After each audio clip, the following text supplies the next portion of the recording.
So, let me introduce the new speaker, Martin from cargobike.jetzt. Is the managing director of this organization that has the vision of having 10,000 people on bicycles every year. And he's going to present some insights about making the local businesses more agile with cargo bikes. So please, a big applause for Martin, and thank you for joining.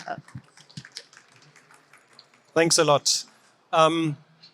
Before we really start, I didn't know the screen would have this size and you would be really far away. So if anybody doesn't trust his eyesight or really wants to read what's on, then you should maybe come here now or later. If you, during the speech, see that maybe it's too far away, just come here. Please don't hesitate. Right? Okay, so let's see if it's working. Yes, it is.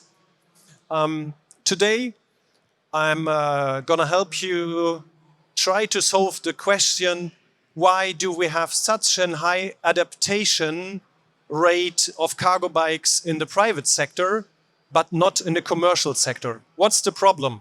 What are the barriers for that? And we tried to address that problem by creating a project which makes it as easy as possible for companies to have a cargo bike in their company to test and to try. So, what do all these companies here have in common? For example, this sports club. What does this elder care service company have in common with the other ones? And this painter. What about this wine grower and trader?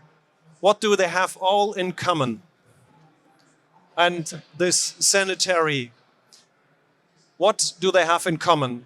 They have three things in common. Number one is they belong to the avant-garde of people realizing that there's a problem in their businesses and in their processes. That's why they are sitting on cargo bikes right now. Number two, what they have in common is they applied for our project.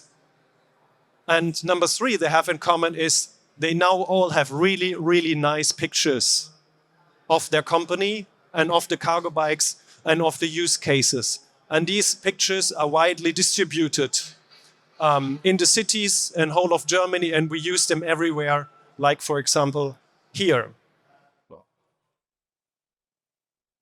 But let's start from the beginning. Cargobike.jetzt is a private company. Thank you for the translation.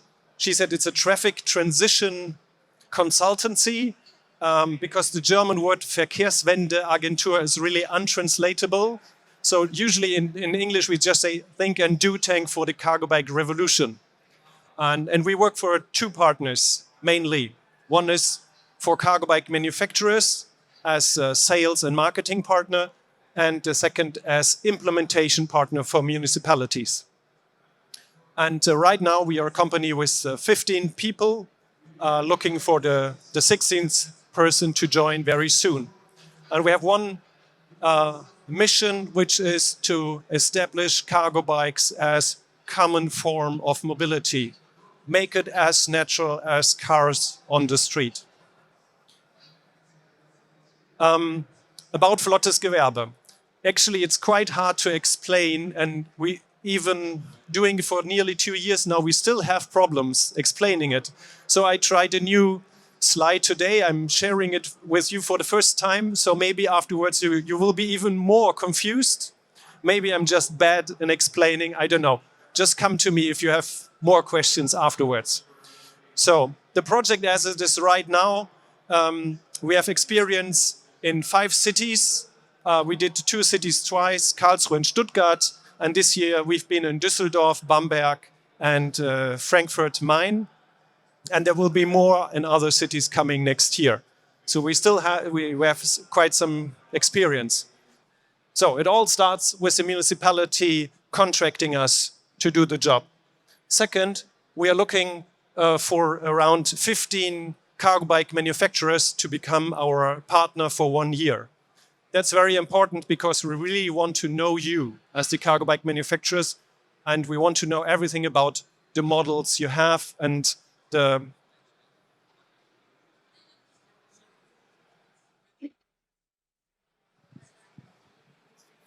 Can you explain us what is the question or the demand of the municipality at the Yes. beginning? Thanks. Yeah. So I don't mind at all if you ask in between. That's fine because it's important, and you're taking track of the time. So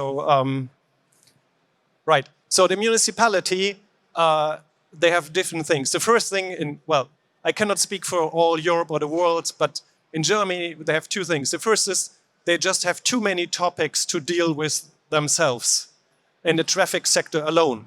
So they're very happy to have somebody to do it for them. That's number one. Number two, they feel the urge to do something. They want to have showcase projects, they want to look good. And they have, number three, they have no clue how to start. So that's where we come in. So they contract us. And second, we have all the OEMs, which is, as I said, important because we really need to know what they can do. And then together, we do a local marketing campaign so that companies can apply to be one of 8 test pioneers. And then we find out what are the processes of these companies. What do they really need as a cargo bike or a cargo bike and trailer combination? And then we match these. And fourth point is, of course, we need a local cargo bike dealer, which often then become partners of the OEMs, like take them into their program, and we need a local maintenance partner. I will now show it from another angle, more time-framed angle. No, that's working. So the project cycle in each host municipality starts with the application of the companies. We select them and we consult the company, and then we match bike and the company together. And then some weeks later, there's a big kick-off event. It's a public event where sometimes the mayor literally hands over the bikes to the testing companies. There's also press, media coverage, and everybody can just come there who's interested. Then we have step number 4 is the trial phase, which usually lasts between 4 and 5 weeks. We had lots of discussions about the length of that trial because many manufacturers tell us it's too long. We cannot really give away for that bike for such a long time. But actually, think about the company who receives the bike. Sometimes the persons who are supposed to ride them are maybe sick, or they are maybe reluctant in the beginning to use the bike, or there's maybe a technical problem for some days with the bike. So if to really have the chance to integrate the bike into the processes, you have to have some time. And then there's the second thing, a psychological thing about humans is they don't like to lose things. So if you make them feel that's the new normal, and then you take away the bike, then they might feel there's a loss. And that's actually the feeling we want to have. We want them to feel like it's worse than before. So that's why we say it's 4 or 5 weeks. Finally, we will bring, once again, everybody together. And now we invite all the companies from this city also for 1 day of testing. This is also a public event where everybody can test all the bikes. And number 6, finally, mainly for the city, is the evaluation. How did it work? Were the companies satisfied? And so on. What we can say now, sometimes difficult to gather all the data from all these 7 instances of the project we have been doing. We now have 60 companies who tested bikes. 80%, 80% of these say they want to use cargo bikes in the future, or they intend to buy a cargo bike. Yes. So, what do we think are the success factors for that? Why does it work? Number one, I think, is our prerequisite. We say for most companies, it is still not necessary to change their mobility patterns. It's just not necessary. And if something is not like necessary and it's not your core business, they're always, like every time there's a barrier to really reaching a certain goal, then a certain amount of people will just not jump over that barrier. So we try to identify these barriers and make more companies really get onto the saddle. So number one is find a cargo bike suitable for the processes, because that's something very difficult for somebody who like looks at the, 100 known brands and asks themselves, which one is the one which is good for me? Second, very important, the people working for the company. We always ask, are they bike riders? Are they young? Are they maybe handicapped? How happy would they be to integrate bikes into their processes? And this is also a very big decision factor in which bikes to choose.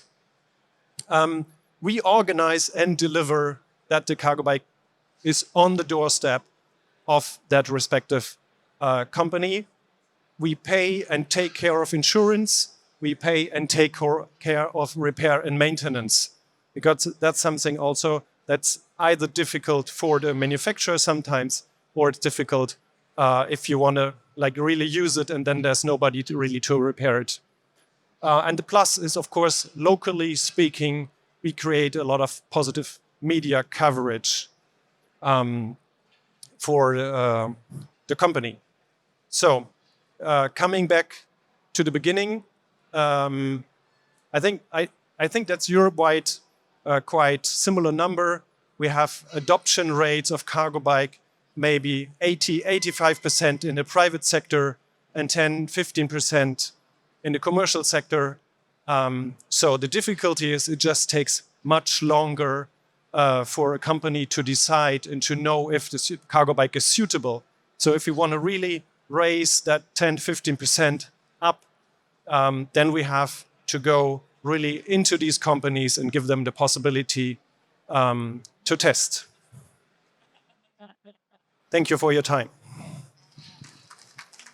Thank you very much, Martin.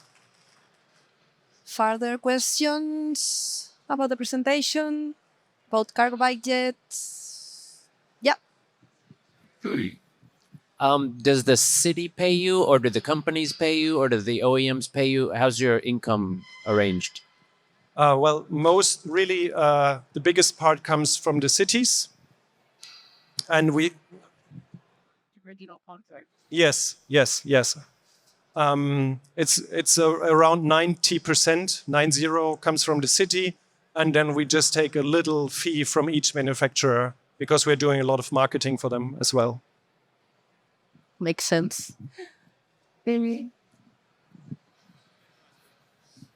What is the profile of the companies that are testing the cargo bikes? Is it logistics, services?